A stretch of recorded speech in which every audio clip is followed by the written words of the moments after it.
Hi, I am Emma Laurent and I chose to do the acting out cycle.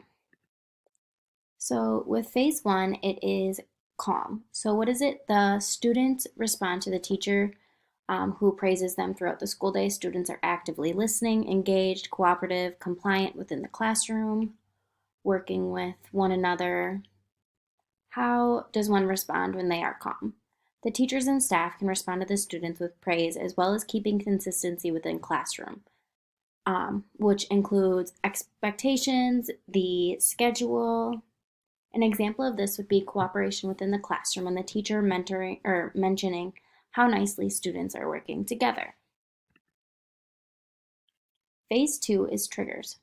What is it? The trigger phase is where the student may get upset when a concern isn't addressed, and a teacher can respond by using problem solving techniques with the student as well as pre correction plans. An example of this would be a change in routine for the student. If a teacher doesn't warn the student of the change that is happening, this could be a trigger for the child to show a different behavior than usual.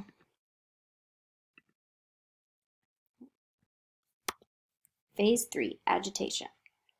It is a stage that is typically longer. The students have different cues that show their agitation. A student typically has physical cues, or they will be more withdrawn within this stage. A teacher may respond by using techniques early within this stage, asking the child if they would like to work in a different area with a partner, shifting something within the teacher's instruction, because if one student isn't understanding it, it is likely that others are as well and just are not showing it. Some examples of this would be a child zoning out during classroom time or going to work away from others, just kind of secluding themselves. Or a student would be tapping their pencil vigorously, darting their eyes throughout the classroom, just kind of unfocused as they are beginning to feel agitated. Phase four is acceleration. It is where the student's behavior becomes more focused on trying to get the teacher's attention. A teacher may respond in various ways, such as redirecting the child as well as the class, reinforcing different behaviors, and making a request. A request could be such as having them do something else, which would also be redirecting, or requesting that this behavior stops and hoping that it works. Some examples of this are a student completing the work but not putting in their full effort, thus producing poor quality work within their assignment, and a teacher could be reinforcing a student who puts in more effort into their classroom work and knowing each child's full capability. Phase five is peak. It is when the behavior is at the top and has gotten out of control. Prevention is no longer going to work as the behavior is at its peak. The behavior is now loud and explosive. It could be physically, verbally, emotionally. How does one respond? A teacher responds by maintaining safety for all children in the classroom, including the children that is exhibiting the behavior. Having a plan for this type of behavior within the school. So each school district usually comes up with their own plan, whether it is when a child is exhibiting a behavior that tends to be more explosive, either having someone come get the child that is exhibiting the behavior or having the students in the hallway with a teacher and then a different teacher or administrator in the classroom with the child exhibiting the behavior. An example of this is a child that is throwing items within the classroom, and the other students would then go to the hallway potentially, and different staff would deal with or help each child.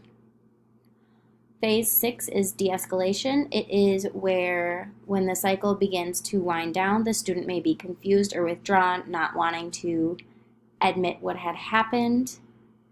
A teacher may respond by taking control of the situation, giving the student their own activity to work on that meets their level. It will not be too difficult for them where they could become to get frustrated again. It is more giving them kind of a body break to de-escalate. Some examples of this: a short assignment for the child, coming down from the behavior, reading a story on their own, making a picture, doing a worksheet. And phase 7, it is the last phase where the child and teacher are able to discuss what had happened previously. Teacher responds by debriefing the student as well as the class. When talking with the child, asking what had happened, what kind of led up to this big moment, and coming up with a plan to move on from this situation with the student. This would be done one-on-one with the student as the class is already debriefed and working on what may come next. So an example of this is asking what happened leading up and doing this one-on-one. So an example of an individualized plan. So I have a student that has a hard time with transitioning from outside to inside, as they love to play in the sandbox. So they often yell and throw themselves to the ground. And when everyone is lined up, that child wants to clean up all the toys because we cannot leave a mess outside. And I am working with 2-year-olds, and I have a few 1-year-olds still. So the plan that I put in place is I set a timer on my phone, and I have the child press start when we have 5 minutes left, and I remind them, hey, we have 5 minutes left until we have to clean up to go inside. Can you help me with my timer? I make sure that I get a response. The child is making eye contact with me. And then when the timer goes off, I go to the student, ask them, hey, did you hear the timer? What does that mean? How many toys should we clean up today? And the child will respond with 3, 5, whatever number. And we count together as the two of us and other children are cleaning up as well.